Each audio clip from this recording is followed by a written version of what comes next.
자, 오늘 하나님의 말씀은 출애굽기 23장 말씀입니다. 출애굽기 23장. 자, 오늘 출애굽기 23장 말씀인데요. 전에부터 지금 우리가 쭉 보고 있습니다만 다시 말씀드리면 13장에서 애굽에서 나와서 14장 홍해를 건넜어요. 그리고 나서 15장에 처음 이제 광야의 발을 디뎠습니다. 그때 찬송을 했지요. 홍해를 건너와서 그리고 나서 광야의 발을 디디고 3일 정도 됐는데 무슨 일이 있었어요? 물이 없어요. 3일 정도니까 가지고 있던 물이 다 떨어졌겠죠. 그래서 거기서 하나님께 불평을 합니다. 그리고 나서 또 한참 가다가 그리고 나서 이제 하나님께 또 먹을 것이 없다고, 배고프다고 그러죠. 하나님께서 앞에서는 물을 주셨는데 이번에는 만나를 주시고 또 메추라기도 주시죠. 먹을 수 있도록. 그 다음에 또 그렇게 계속 하나님이 우리를 어떻게 인도하시고 먹이시고 보호하실 것인가에 대하여 이 2달 정도 되는 홍해를 건넌 그 이후의 시간 동안 그렇게 씨름하다가 결국은 어디로 가요? 원래 목적지였던, 사실은 중간 기착지죠. 중간 기착지. 원래 목적지는 약속의 땅으로 가야 되니까 시내산, 시내산에 이제 다다르게 됩니다. 그때가 출애굽한 지 세 번째 달이 됐을 때 시내산에 도착하게 되죠. 원래 모세가 거기서 하나님을 만나고 너 애굽에 가서 이집트에 가서 내 백성을 인도해 내라. 그런 소명을 받았던 곳이 바로 그 산이죠. 그 산에 다시 백성들하고 이제 가는 거예요. 이제 거기서 하나님께서 이제 너희들은 내 백성이고 나는 너희의 하나님이다라고 하는 그런 약속을 하게 되죠. 그걸 계약이라고 하고 언약 이렇게 또 부르기도 하죠. 그 계약에 대한 말씀이 19장부터 이제 시작됩니다. 출애굽기. 자, 그리고 나서 본격적으로 그 계약에 해당하는 이 말씀들이 나오죠. 그 말씀이 20장의 10계명, 하나님과의 관계 속에서, 사람들과의 관계 속에서 하나님의 이 자손들, 하나님의 백성들이 어떻게 살아가야 할 것인지, 이제 하나님의 백성이 됐으니까 그것에 대하여서 10계명을 통해 가르쳐 주시고, 그리고 조금 더 구체적으로 삶의 조금 더 세밀한 부분들까지 이제 말씀해 주시는데, 그것이 바로 21장, 22장, 23장 말씀이에요. 우리가 지금 23장 말씀을 읽었으니까 이 위치를 알기 위해서 잠깐 말씀을 드린 겁니다. 자, 23장이 그래서 이 10계명 이후에 그 말씀을 계약법전 이렇게 얘기합니다. 계약법전. 하나님과 계약을 맺었잖아요. 거기에 대한 내용이에요. 자, 오늘 말씀은 크게 한 3단락, 4단락으로 나눠질 수 있는데요. 거기 세목칸을 보시면 첫 번째 재판에 대하여 이제 이스라엘 사람들 사이에 서로 분쟁이 막 있고 그럴 거 아니에요. 살다 보면 그런 일이 아무리 사람 좋아도 그런 일이 있죠. 그러면 맞냐 틀리냐를 판단해야 되는데 그런 재판을 통해서 그 재판을 통해 가지고 어떻게 할 것인지 그 사법 정의를 세우는, 다른 말로 얘기하면 정의와 공평을 행하는 방법에 대하여서 몇 가지 얘기합니다. 자, 그게 1절에서 9절까지 말씀이고요. 그리고 10절에서 13절까지는 앞에서도 한번 나왔습니다만 안식년과 안식일에 대한 얘기가 나와요. 안식년과 안식일에 대한 안식일 법에 대한 부분이 나오죠. 그 다음에 14절에서 19절까지는 이스라엘의 명절이 나옵니다. 이건 그냥 단순히 우리처럼 추석, 설날, 사실은 추석이나 설날도 차례를 지내잖아요. 우리나라. 그것도 어떤 의미에서는 종교적 의미가 들어가 있던 거죠. 그런데 비슷하게 그것과 물론 더 이건 이스라엘 백성들 아예 신앙 공동체니까, 단순히 혈연 공동체를 넘어서 신앙 공동체니까 여기에서 이 명절, 이걸 절기라고 얘기하는데 3가지 절기가 나와요. 이스라엘의 주로 3대 절기. 그래서 무교절, 맥추절, 또 하나가 초막절, 이 3가지가 나옵니다. 자, 그리고 나서 마지막 20절에서 33절까지 이제 앞으로 가나안 땅에 들어갈 텐데 그 땅에 들어가서도 너희는 나 여호와만 섬겨라 라고 하는 부분에 대하여서 사실은 거의 반절 정도를 그 말씀을 하고 계시는 거죠. 자, 우리 내용을 먼저 살피고 이 내용에 따른 의미로 몇 가지 말씀을 듣는 그런 순서로 오늘 예전처럼 그렇게 진행하도록 하겠습니다. 자, 먼저 1에서 9절까지 사법 정의에 대하여서 어떻게 백성들의 분쟁을 조정하고 하나님의 의를 이 백성들 가운데 실현할까? 그 정의와 공평을 어떻게 실현할까에 대한 말씀을 1절에서 9절까지 되어 있는데 우리 같이 한 목소리로 읽겠습니다. 1절에서 9절입니다. 너는 거짓된 풍설을 퍼뜨리지 말며 악인과 연합하여 위증하는 증인이 되지 말며 다수를 따라 악을 행하지 말며 송사의 다수를 따라 부당한 증언을 하지 말며 가난한 자의 송사라고 해서 편벽되이 두둔하지 말지니라. 내가 만일 내 원수의 길 잃은 소나 나귀를 보거든 반드시 그 사람에게로 돌릴지며 내가 만일 너를 미워하는 자의 나귀가 짐을 싣고 엎드러짐을 보거든 그것을 버려두지 말고 그것을 도와 그 짐을 부릴지니라. 너는 가난한 자의 송사라고 정의를 굽게 하지 말며 거짓 일을 멀리하며 무죄한 자와 의로운 자를 죽이지 말라. 나는 악인을 의롭다 하지 아니하겠노라. 너는 뇌물을 받지 말라. 뇌물은 밝은 자의 눈을 어둡게 하고 의로운 자의 말을 굽게 하느니라. 너는 이방 나그네를 압제하지 말라. 너희가 애굽 땅에서 나그네 되었었은즉 나그네의 사정을 아느니라. 아멘. 자, 어떻게 정의와 공평을 세울까? 지금 크게 세 단락으로 나눠져 있어요. 여기 9절까지가. 자, 첫 번째는 명령이 있어요. 뭐뭐 해라라고 하는 명령이 있고요. 그 다음에 이 정의와 공평을 세우는 좀 구체적인 예가 하나 5절, 6절에 나와 있고요. 4절, 5절에. 그리고 나서 다시 6절부터 9절까지는 뭐뭐 해라. 어떻게 또 하나님의 정의를 세워라 라고 하는 명령이 또 하나 나와 있습니다. 자, 앞에 1절에서 3절까지 공정한 재판을 하기 위한 5가지 명령이 있어요. 뭐가 있습니까? 자, 1절 보니까 거짓 증언에 대한 얘기가 나와요. 이 거짓 증언은 뭐하고 관계가 돼 있어요? 10계명의 몇 번째 계명이요? 몇 번째 계명입니까? 우리 경훈이? 어우, 거기 써 있어요? 안 지웠던 거예요? 9번째 계명이 9번째. 10번째 계명이요? 10번째 계명은 내 이웃의 것을 탐내지 말라. 탐심에 대한 얘기예요. 9번째 계명 거짓 증언에 대한 얘기죠. 자, 이것은 9번째 계명의 확장판처럼 보이는데 2가지가 나와 있습니다. 1절에 뭐가 있습니까? 거짓 풍설을 퍼뜨리지 말며 이렇게 돼 있죠. 거짓 풍설을.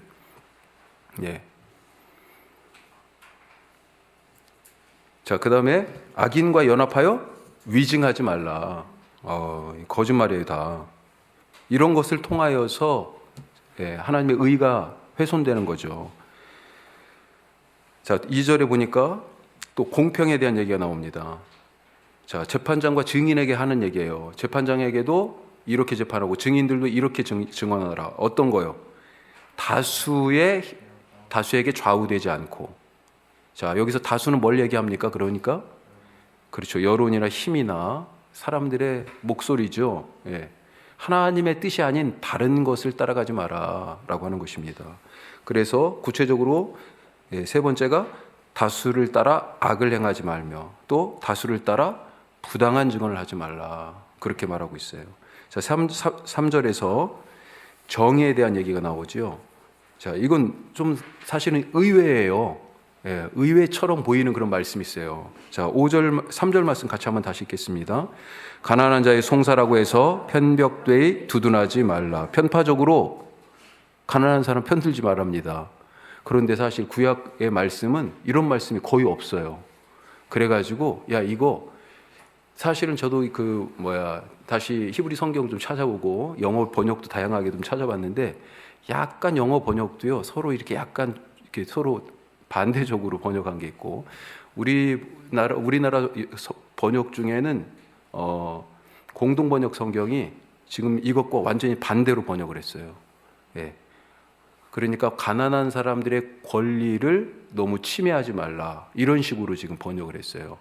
그런데 사실은 제가 볼 때도 이 번역이 맞는 것 같아요. 가난한 자의 송사라고. 그러니까 그 사람들이 가난한 자라고 해서 너무 그 가난한 것 때문에 그것이 이유가 돼서 편들지 마라. 공정을 해친다는 거죠.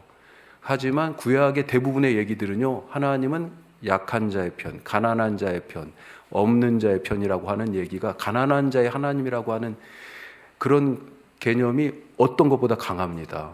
그래서 사람들이 의아하게 생각하고 어떤 사람들은 이것이 원래는 이런 뜻 아니었어 라고 직역하지 않고 약간 의역하는 경우가 있다 하는 거죠. 자, 이건 뭐예요? 정의를 행하기 위하여서는 뭘 금지해야 됩니까? 영어로 얘기하면 favoritism인데 이게 편파성이에요. 편파.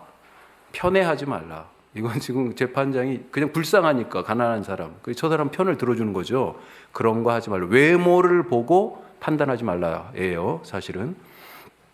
그래서 이 3절까지가 5가지 공정한 재판을 위한 명령이 있습니다. 이것을 통해서 하나님의 의와 공평을 실현하는 거죠. 자, 뒤에 6절에서 9절까지 또 다른 명령이 있는데 그 사이에 이 공정한 하나님의 정의와 공평을 행하는 적절한 이해가 나와 있어요. 자, 이렇게 판결해야 되는, 법을 적용해야 되는 그런 근본적인 정신을 여기에 짧은 판례에서 제시하고 있습니다. 자, 4절, 5절 보면 법 정신을 알아볼 수 있다는 거죠. 이 법 재판은 지금 뭘 하는 과정이에요? 하나님의 공평과 정의를 실현하는 과정이잖아요. 그런데 이 공평과 정의는 무엇에서 나와요? 자, 여기 4절, 5절은 다시 한번 읽어볼 만합니다. 자, 4절, 5절 다시 말씀 한번 읽어보고요.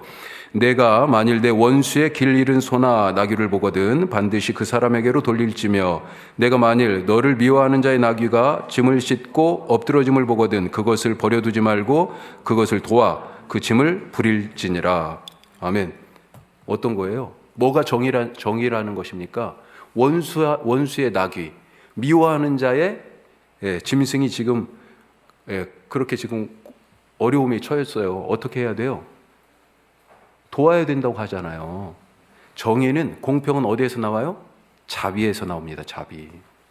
불쌍히 여기는 마음에서 나와요.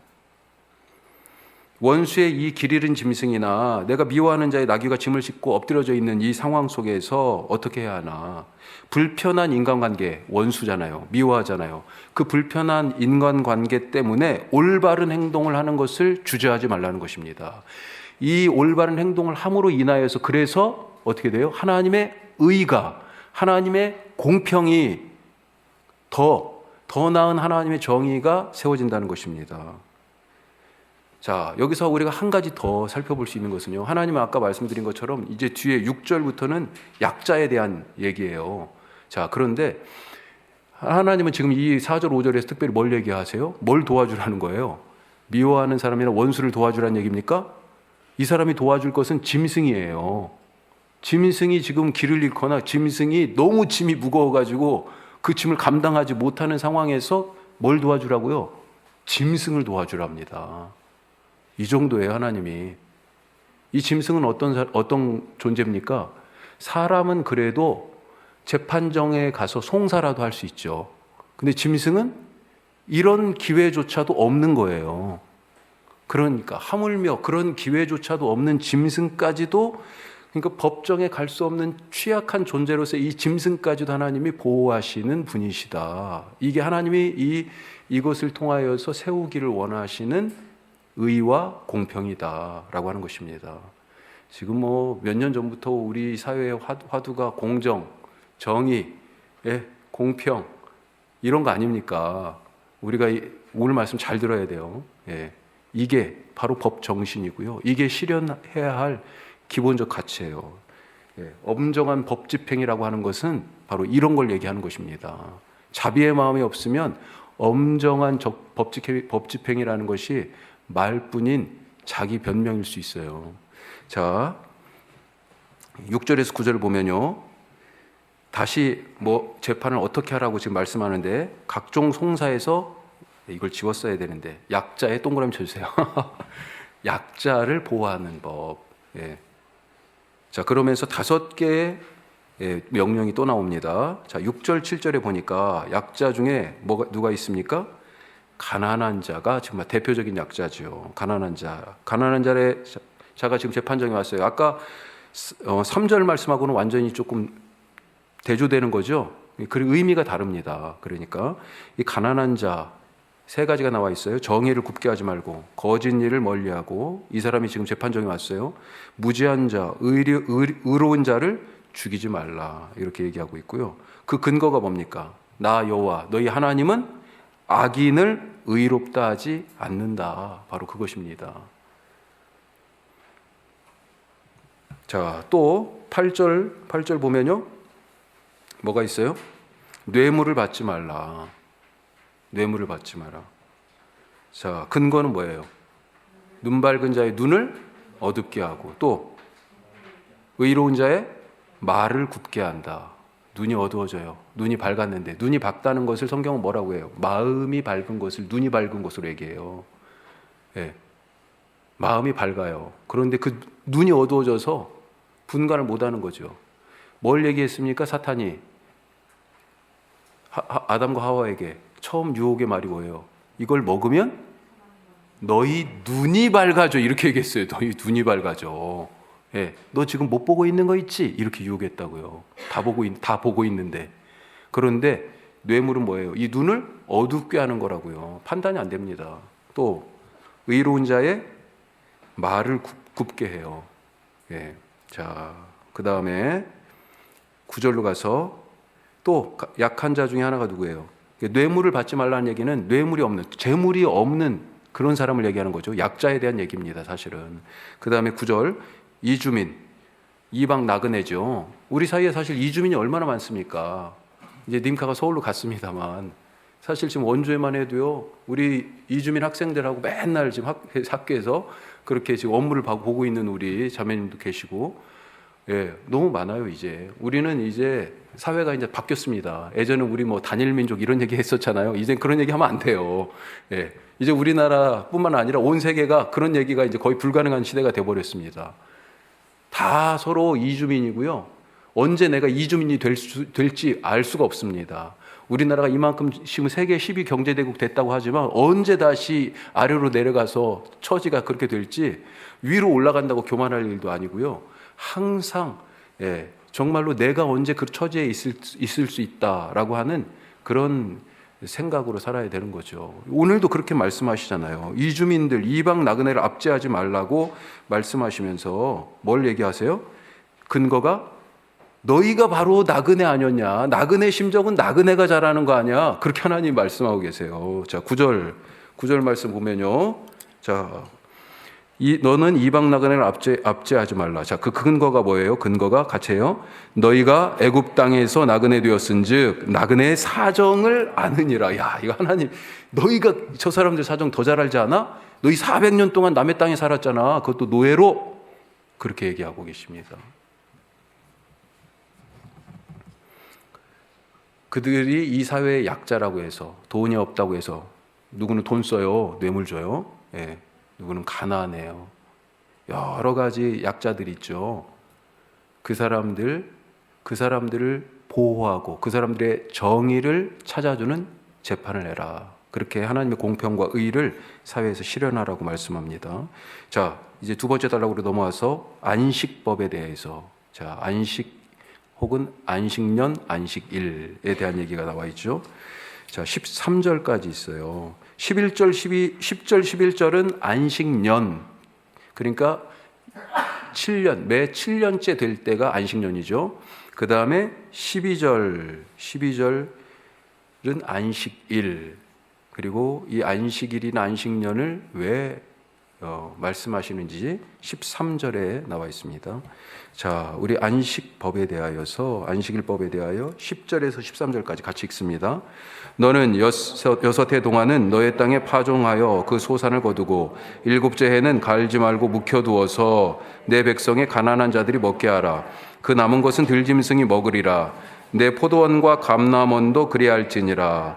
너는 엿새 동안에 내 일을 하고 일곱째 날에는 쉬라. 내 소와 나귀가 쉴 것이며 내 여종의 자식과 나그네가 숨을 돌리리라. 내가 내게 이른 모든 일을 삼가 지키고 다른 신들의 이름은 부르지도 말며 내 입에서 들리게도 하지 말지니라. 아멘. 아멘. 자, 10절 11절은 안식년, 매 7년마다 오는 이 안식년에 대한 얘기인데요. 사실 뭐 여기서 오늘 찾아보진 않겠습니다만 성경 다른 곳에서도, 출애굽기에서도 지금 다른 곳에 세 군데에서 나와요. 이 이야기가, 안식년에 대한 얘기. 그런데 이 안식년, 안식일에 대한 이 근거가 다른 곳에서는 나 여호와가 거룩하니 너희도 거룩하기 때문에 뭐 이렇게도 얘기하시고, 피조물 내가 창조하는 6일 동안 일하고 일곱째 날 쉬었기 때문에 뭐 이렇게도 표현하시고, 내가 너희를 거기서 구원하여 건졌기 때문에 뭐 이런 방식으로도 표현하십니다.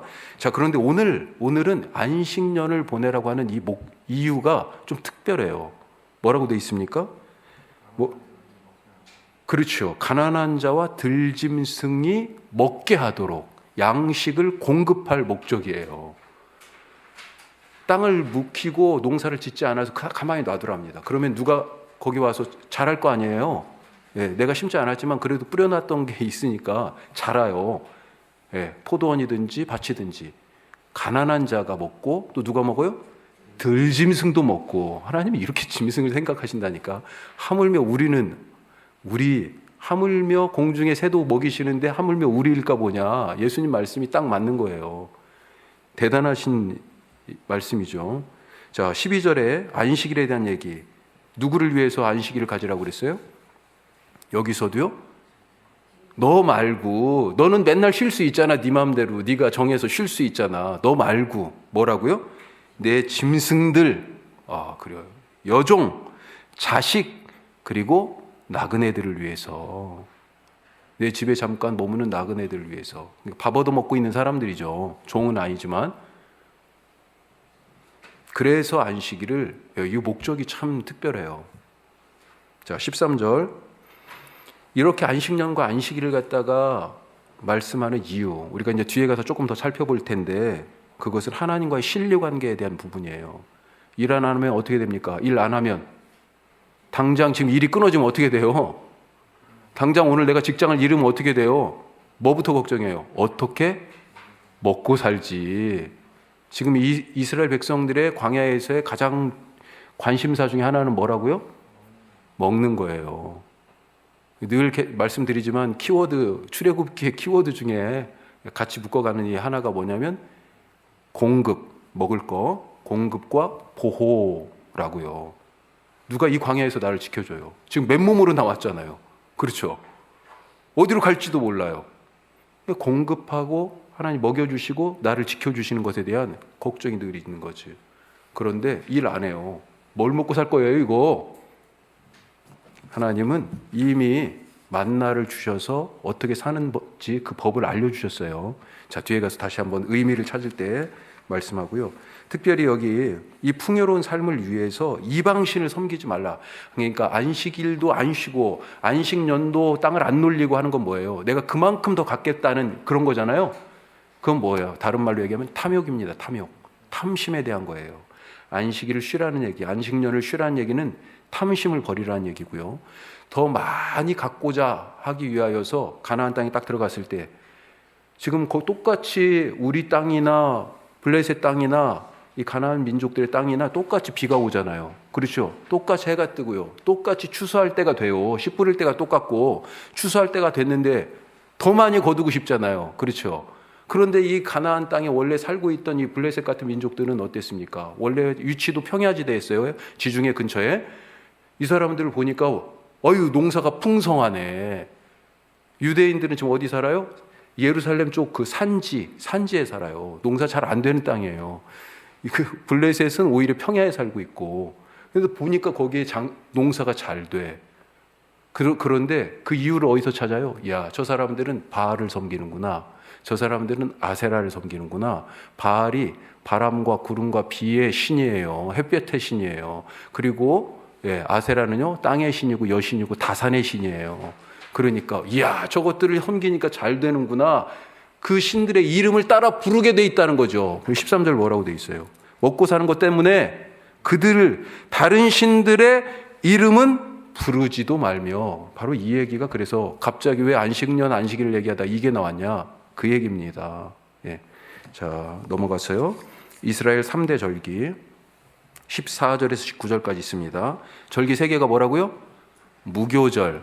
여기는 무교절은 유월절 같이 써주셔도 돼요. 같이 이어져 있으니까. 유월절은 하루고 무교절은 그 다음부터 일주일간이에요. 8일인가요? 갑자기 헷갈리네. 바로 이어지고 맥추절, 그리고 세 번째가 수장절 혹은 초막절, 장막절. 뭐 같은 말입니다. 그렇게 부르고 있어요. 오늘 말씀에서는 수장절로 나와요. 자, 이 세 개 절기 같이 한번 보겠습니다. 14절에서 19절 같이 읽습니다. 너는 매년 3번 내게 절기를 지킬지니라. 너는 무교병의 절기를 지키라. 내가 내게 명령한 대로 아비벌에 정한 때 이래 동안 무교병을 먹을지니 이는 그 달에 내가 애굽에서 나왔음이라. 빈손으로 내 앞에 나오지 말지니라. 맥추절을 지키라. 이는 내가 수고하여 밭에 뿌린 것의 첫 열매를 거둠이니라. 수장절을 지키라. 이는 내가 수고하여 이룬 것을 연말에 밭에서부터 거두어 저장함이니라. 내 모든 남자는 매년 3번씩 주 여호와께 보일지니라. 너는 내 제물의 피를 유교병과 함께 드리지 말며 내 절기 제물의 기름을 아침까지 남겨두지 말지니라. 내 토지에서 처음 거둔 열매에 가장 좋은 것을 가져다가 너희 하나님 여호와의 전에 드릴지니라. 너는 염소 새끼를 그 어미의 젖으로 삼지 말지니라. 아멘. 아멘. 자, 무교절. 예, 이건 출애굽과 관계되죠. 그래서 출애굽한 그날, 출애굽 바로 전날이죠. 어린 양을 잡아 먹고 그 다음에 양의 피를 문설주에 발랐죠. 그게 6월절. 그 다음 날부터 7일간이 무교절이에요. 무교. 이 교자가 이스트, 누룩이죠. 무교니까 누룩 없는 떡을 먹으라라고 지금 말하고 있습니다. 자, 그때를 아비벌이 이 히브리 달력으로 아비벌이라고 얘기하고요. 자, 이게 지금 어디하고 우리 절기하고 교회 절기하고 따지면 이때가 성금요일이에요. 그렇게 생각하시면 되겠어요. 쉽게 생각해서. 예. 성금요일이 예수님이 6월절 어린 양으로 죽으신 거잖아요. 그렇죠? 6월절이에요. 그리고 나서 안식일이 있었잖아요. 안식 후 첫날 예수님이 부활하셨죠. 그게 바로 부활절, 우리의 부활절이죠. 그런데 이 안식일 후 6월절이 지난 바로 그 다음 첫 번째 오는 안식일 후 첫날, 우리식으로 얘기하면 주일날이에요. 부활절날. 그날이 초실절입니다. 초실절. 첫 열매를 드리는 날이에요. 보리의 첫 열매를 드리는 날이에요. 보리 추수에. 예. 그때가 초실절인데 이때 그래서 뭐라고 그래요? 빈손으로 나오지 마라. 사실은 그렇게 얘기하고 있는 것입니다. 빈손으로 나오지 말라. 오늘 말씀에서는 이 초실절이 안 나왔는데 제가 말씀드리는 이유는 뭐냐면 그게 맥추절을 계산하기 위하여서는 기준이 이 초실절이에요. 초실절부터 7안식일 77에 49 플러스 하루 더한 다음에 오순절이다. 맥추절이다 그랬어요. 자, 번역을 맥추절이라고 그랬습니다. 그런데 정확한 번역은 뭐냐면 거기 영어로 돼 있어요. Feast of Harvest 이렇게 돼 있습니다. 추수, 축제예요. 예. 우리 번역이 맥추절이라고 돼 있어가지고 이 옛날 번역을 그냥 그대로 와가지고 이어받은 게 있어가지고 정확한 의미가 안 살아요. 보리 추수를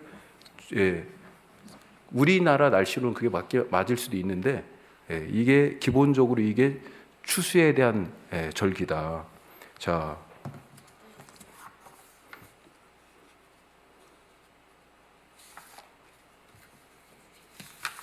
우리 무교절은 아까 말씀드린 것처럼 어떤 것을 기념했어요? 출애굽한 것을 기념해서. 자, 그러면 이 맥추절, 이 추수의 절기는 뭘 기념한 것일까요? 50일 지났어요. 약 2달 정도 지나갔습니다. 6월절 후로. 그래서 뭐예요? 아까 시내산에 도착한 게 3번째 달이 되던 때예요. 그래서 사람들이 이것을 시내산에서 율법을 주신 것, 시내산에서 율법의 말씀 받았잖아요. 지금 이 말씀, 시내산에서 율법을 주신 것을 기념하는 절기다. 그렇게 말하고 있고요. 그것으로 말미암아 하나님의 백성이 됐잖아요. 그렇죠? 이 오순절 때 신약에서는 뭐 했어요? 성령이 강림하셨죠. 그래서 이 제자들이 교회가 됐죠. 자, 16절에 수장절, 수장, 이것은 저장한다 이런 뜻입니다. 자, 이제 늦은 가을에 포도원, 과수원, 이 밭에 마지막 추수를 한 다음에 지키는 절기예요. 자, 그래서 이건 뭘 기억합니까? 광야에서 살면서 텐트 치고 살았잖아요. 이 초막을 치고 살았던 그때, 광야의 초막 생활과 그때 뭘 먹고 살았어요? 하나님이 주시는 거 먹고 살았잖아요. 그 하나님의 공급하심을 기념하는 거예요. 지금 이때가 저장하고 있는 거잖아요. 그렇죠? 이제 이걸로 저장한 걸로 먹고 살아야 될 거 아니에요. 그때는 하나님이 우리에게 주시는 것으로 먹고 살았지, 바로 그겁니다. 예. 자, 이 절기들의 기본 규례가 있어요. 14절이나 17절에 보면 뭐라고 되어 있습니까? 모든 남자들은 1년에 3번씩 누구께요? 여호와께. 이게 지금 너희가 그 땅에 가서, 아니 광야에서 뿐만 아니라 그 땅, 약속의 땅 가나안에 가가지고 누구한테요? 이방신이 아니라 바로 나 여호와께 내게 절기를 지켜라, 이렇게 돼 있어요. 14절에 주 여호와께 나와라, 이렇게 말씀하고 있습니다. 자, 18절 19절은 제물에 대한 규례예요. 제물에 대한 규례가 4개가 나오는데 누룩을 넣지 마라, 또 아침까지 남겨두지 말고, 제물은 또 처음 거둔 것의 열매에 뭘 드려요? 가장 좋은 것. 야, 이건 굵은 글씨 쓰세요. 가장 좋은 것. 가장 좋은 것. 그 다음에 마지막은요, 염소 새끼를 그 어미의 저주로 삼지 마라. 이건 짐승에게도 이러면 안 된다는 거예요. 예. 하나님의 자비를 보여주시는 말씀입니다. 이 염소 새끼를 그 어미의 저주로 삼지 말라는 얘기가 구약에 몇 번 나와요. 자, 마지막 여호와를 섬기라, 20절에서 33절까지. 자, 이것은 아까 말씀드렸어요. 십계명이 딱 이제 시내산에서 너희는 내 백성이고 나는 너희 하나님이야, 그러면서 이제 앞으로 너희가 내 백성으로 어떻게 살아야 될지, 하늘나라 시민으로 어떤 삶을 살아가야 할 것인지 십계명 말씀 주시고, 그것을 이제 확장 버전으로 이 계약 법전 말씀을 쭉 하신 겁니다. 계약 법전 시작할 때 십계명 바로 뒤에 뭘 얘기하시냐면, 이 우상 숭배, 가나안 땅에 가가지고 그것들 섬기지 말고 나 여호와를 섬기라, 이런 얘기를 하세요. 그게 이 계약법전의 서론에 해당했는데, 여기가 지금 이 계약법전의 맺은말에, 결어에 해당하는 데인데요. 예, 앞뒤가 지금 똑같이 비슷한 말씀을 또 하시는 겁니다. 여호와를 섬겨라. 자, 구조를 보면 20절에 33절까지 5 단락으로 크게 나눠볼 수 있는데, 예, 뭐라고 돼 있어요? 하나님께서 도와주시겠다는 약속, 그 다음에 가나안 신을 숭배했을 때 어떻게 된다라고 하는 경고. 자, 약속과 경고가 나오고요. 그 경고를 잘 따르고 약속을 잘 받아들이면 어떻게 돼요? 하나님이 주신 복이 있다는 거죠. 이 복이 한 가운데 있고요. 그 다음에 이 앞에 약속과 경고가 다시 반복됩니다. 자, 그래서 도움에 대한 밑줄 약속, 또 가나안 신 숭배에 대한 경고, 이렇게 나와 있어요. 지금 구조가. 자, 약속과 경고에 대해서만 우리가 더 간추려서 보면요. 자, 약속은 어떤 거예요? 하나님이 내가 너희 앞서 가서 다 준비해 놓을게, 바로 그 말씀입니다. 자, 그 다음에 경고는요, 가나안 땅에 가가지고 하지 말아야 될 것들이 있어요. 그거 하지 마라고 경고합니다. 그거 하면 어떻게 되는데? 라고 말씀하고 계세요. 자, 그런 뜻을 가지고, 이 구조를 가지고 우리 마지막 20절에 33절 읽습니다. 자, 어떤 약속을 하셨습니까? 한마디로 앞서 가시는 분이다, 하나님은. 우리 자주 그런 얘기 하잖아요. 너무 클리셰가 됐는데, 하나님보다 내가 앞서가지 않게 해주세요, 그런 기도 많이 하잖아요. 근데 정말 하나님은 앞서 가시는 분이에요, 우리보다. 걱정하지 마십시오. 자, 특별히 사자를 내 앞서 보내서 20절 또 23절 그렇게 말씀하고 있죠. 예, 그리고 이 사자 대신에 또 쓴 말이 뒤에 있어요. 뭐가 있습니까? 27절에는 내 위엄을 너희 앞에 보내가지고, 이 위엄이 번역을 위엄이라고 했는데, 예, 거기 써 있나요? 예, 뭐예요? 테러, fear, 공포예요, 공포. 야, 그냥 이스라엘 백성들 얘기만 들어도 사람들이 막 지금 벌벌 떠는 거예요. 무서워요. 왜요? 아니, 바로를 이겼잖아요. 홍해 사건을 지금 다 들었거든요. 공포를 먼저 앞에 보내고, 왕벌, 말 그대로 말벌입니다, 말벌. 그런 것들을 보내겠다라고 하는 거죠. 예, 사자는 뭐예요? 사자라고 자주 번역되어 있는데 구약 성경에 천사입니다, 천사.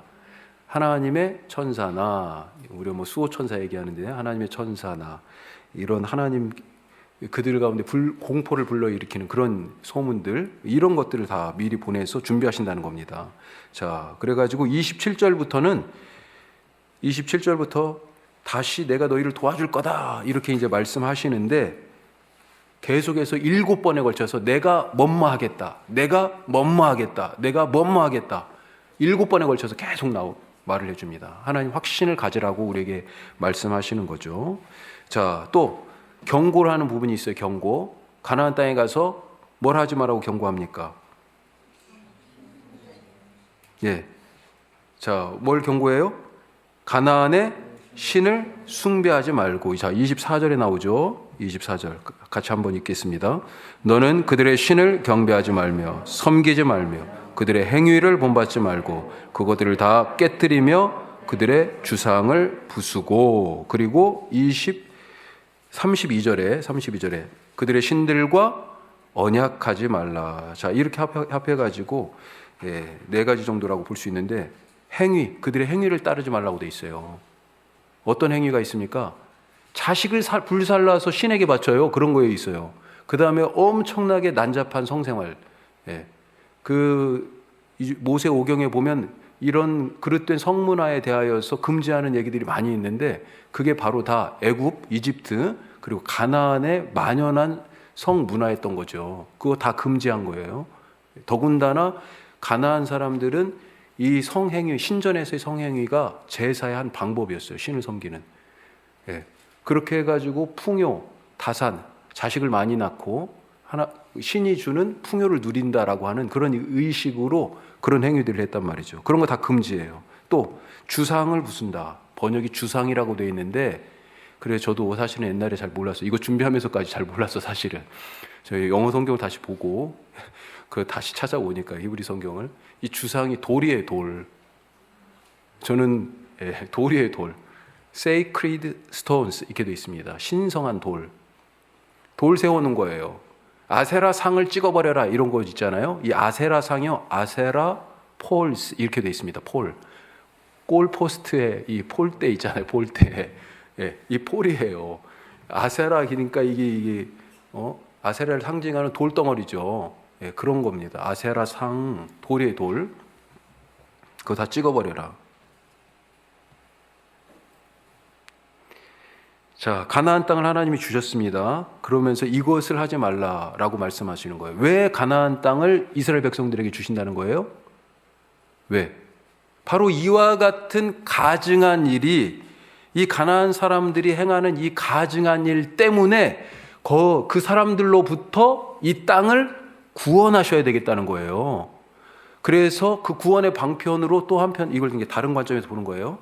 이 가나안 땅을 구원하는 방편으로 그 사람들은 이 가나안 땅에 살아서는 안 되니까 그러면 이 땅이 고통받으니까 그래서 당신의 백성 구원하신 당신의 백성을 그 땅에 데려다 놓으시는 겁니다. 그러니까 가나안 땅을 이스라엘 백성들에게 준다는 얘기는 이스라엘도 구원하시고 가나안 땅도 구원하신다는 얘기예요.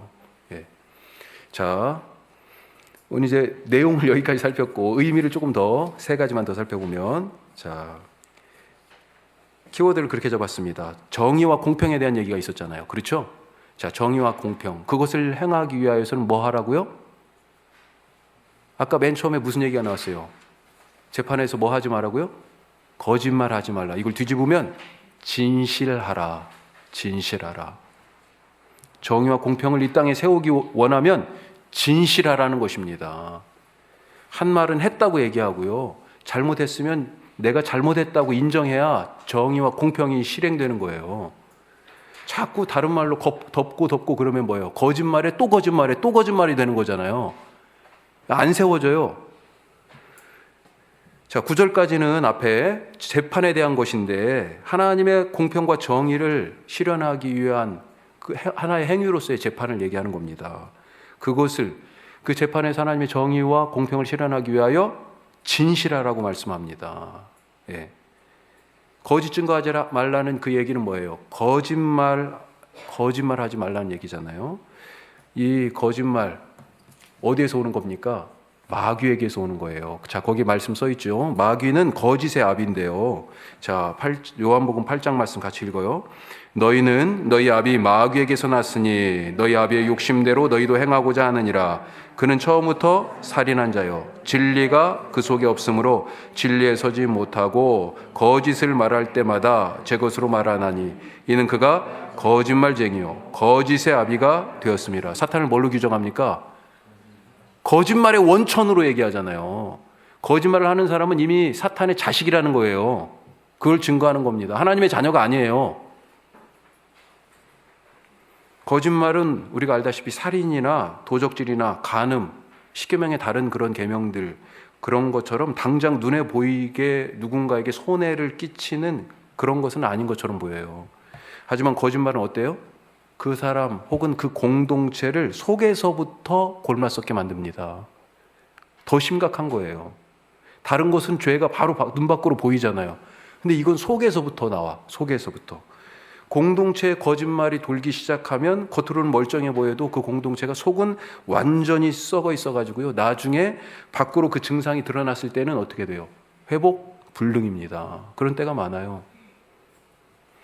병도 우리가 알다시피 발병 부위에만 이 병이 딱 한정돼 있으면 암이라고 그러는데 아유 그래도 감사해요 이러잖아요. 왜요? 전이가 안 돼서. 그런 얘기 하지 않습니까? 그러면 그나마 치료가 좀 쉬운데 여기저기 이게 퍼져 있으면 어떻게 됩니까? 너무 힘들죠. 너무 힘들어요. 확률이 너무 떨어집니다. 거짓말이 그런 거예요. 문제는 이 거짓말이 이렇게 쭉 퍼졌을 때 한두 군데 이렇게 도려낸다고 그게 고쳐지지 않고 치유되기가 힘들다는 것입니다. 너무나 빨리 퍼질 대로 쫙 퍼져요. 그래서 오늘 1절 말씀은 거짓된 풍설. 이 풍설이 뭐예요? 소문이죠.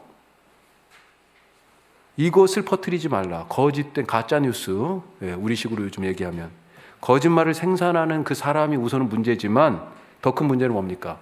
거짓된 이 풍설을 생산하는 사람도 문제지만요, 유포하는 사람도 문제라는 거죠. 생산하는 사람 이상으로 공동체를 병들게 한다. 자, 오늘 이 말씀은 우리가 알다시피 재판의 상황을 염두에 둔 것입니다. 이것은 이 거짓말이라고 하는 것이 우리 개인 사이에서 그냥 내가 저 친구한테 거짓말하고 그냥 이 정도로 끝나는 게 아니고요. 사실은 사회적 정의와 깊이 관계가 되어 있다. 그런 말입니다. 그래서 1절 후반절에 보면 뭐가 나와요? 자, 거짓말하는 사람이 나오죠. 악인 편이 되어서 거짓말을 하는 거예요. 또 다수를 따라서 진실이 아닌 거짓말을 하는 거고요. 뇌물 받잖아요. 그래서 돈 있는 사람 편에 서서 거짓말하는 거고요. 이렇게 거짓말을 함으로 사회 정의가, 하나님의 공평과 정의가 깨진다는 거죠. 성경은 누차 말합니다. 이게 지금 재판정에서 할 수 있는 얘기였잖아요. 재판정의 재판장은 누구예요? 하나님이에요. 하나님. 재판장이라는 단어가 엘로힘이라니까요. 하나님이 재판장이. 지난 시간에 우리가 배웠었잖아요. 물론 항상 그렇게만 돼 있는 건 아니지만, 자, 하나님께서 거짓말을 하는 자는 그럼 어떻게 하십니까? 거기 잠언 말씀 있죠. 여호와께서 미워하는 것 옌 7가지가 있어요. 자, 17절부터 읽어요. 곧 교만한 눈과 거짓된 혀와 무죄한 자의 피를 흘리는 손과 악한 계교를 꾀하는 마음과 빨리 악으로 달려가는 발과 거짓을 말하는 망령된 증인과 및 형제 사이를 이간하는 자니라. 제가 굵은 글씨로 해놨는데 거짓말과 관계된 게 이 하나님이 싫어하는 이 7가지 중에 몇 가지요? 3가지. 예? 거짓된 혀와 거짓을 말하는 망령된 증인과 거짓말로 형제 사이를 이간하는 거죠. 이쪽 가서 이 얘기하고 저쪽 가서 저 얘기하니까 말이 같은 게 아니잖아요. 나머지도 사실은 거짓과 다 관계가 돼 있죠. 거짓말하고. 하나님이 싫어하는 것입니다. 거짓말하는 사람은 다시 말씀드리지만 하나님 자식이 아니에요. 하나님 자녀가 아니고 마귀 자식이에요. 자, 두 번째, 아까 안식년과 안식일에 대한 말씀 나눴었죠. 자, 그러면서 이방 신들의 이름을 부르지 말고 뭘 부르라고요? 하나님의 이름을 불러라. 자, 자기 땅이 있는데도 그대로 묵혀두는 것, 이거 얼마나 게으른 짓입니까? 어떤 의미에서는 일해야 먹고 사는데 7일마다 7년마다 일하지 않고 땅을 묵혀라. 이거 참 쉬운 일이 아니에요. 그럼에도 불구하고 이 안식년과 안식일을 지키라고 하는 거, 누구를 위한 겁니까?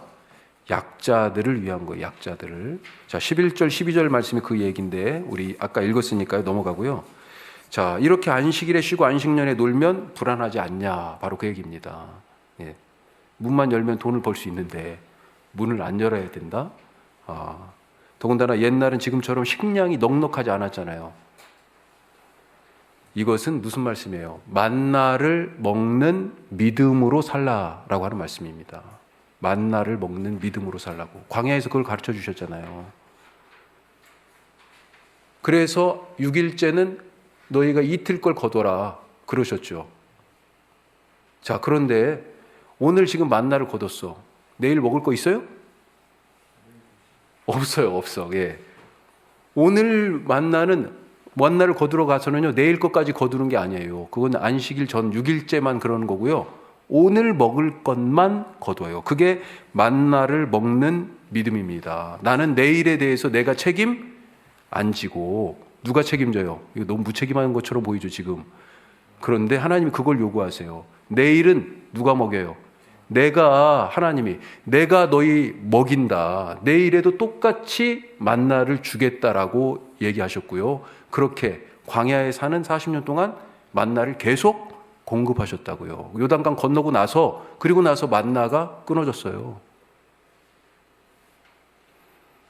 내일은 하나님께 맡긴다. 그러니 누구의 이름을 불러야 돼요? 여호와의 이름을 불러라. 가나안 땅에 가서 누구 이름 부를 거예요, 이 사람들? 바알과 아세라 이름 부를 수도 있잖아요.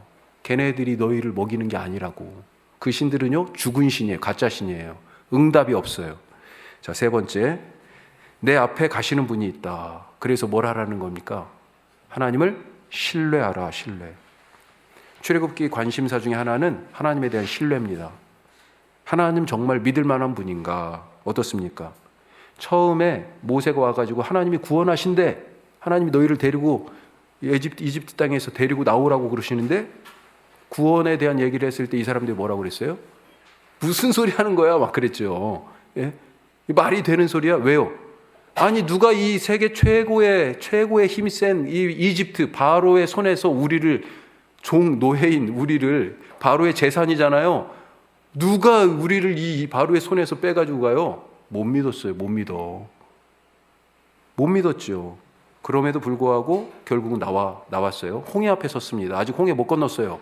그때 어땠습니까? 바로가 뒤에서 쫓아오니까, 야, 우리를 여기서, 애굽에 매장지가 없어서 여기서 다 죽이려고 그러냐.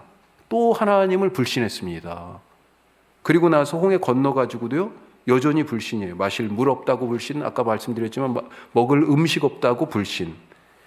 그렇게 하나님에 대한 신뢰가 매일매일 흔들렸어요.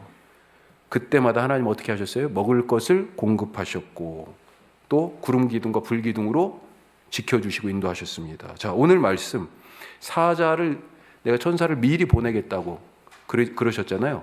자, 그것 바로 이 구름 기둥과 불 기둥에 대한 그 말씀을 생각나게 한다 하는 것입니다. 우리 인생길이 어떻습니까? 다 처음 가는 길이죠. 다 처음 가는 길이죠. 내일 누가 살아본 사람이 있습니까? 내일은 우리가 역사 속에서 우리가 제일 처음뿐만 아니라 우리만 디딜 수 있는 날이 내일이에요. 아무도 안 가봤어요. 몰라요. 그래서 의심과 불신이 있고요. 두려움과 걱정이 있잖아요. 내일은 어떻게 될까? 내일은 내가 먹고 살 수 있을까? 내일은 우리 남편이, 우리 아내가, 우리 자식들이 어떻게 될까? 요즘은 어디 갈 때 내비게이션 잘 되어 있어서 보지만 옛날에는 어땠습니까? 자동차를 사면 지도책을 샀잖아요. 지도책 보고 공부한 다음에 어디 다른 도시 가려면 미리 공부해가지고 그렇게 가지 않았습니까? 걱정스러우니까. 어디로 가야 될지 모르니까. 그런데 하나님이 뭐라고 그래요? 걱정하지 말라. 너희가 그 인생길이 처음이지만 내가 앞서가서 준비하겠다. 나를 믿어라. 신뢰. 내일이라는 땅을 밟아본 사람은 아무도 없습니다. 내일 먹을 것, 내일 만나는 하나님이 알아서 하실 거예요. 우리가 모두 처음이지만 하나님을 신뢰하면서 우리 앞서가시는 그분을 따라가실 수 있기를 간절히 바랍니다. 자, 오늘 우리 말씀 생각하면서 한번 기도하고요. 그리고 더불어서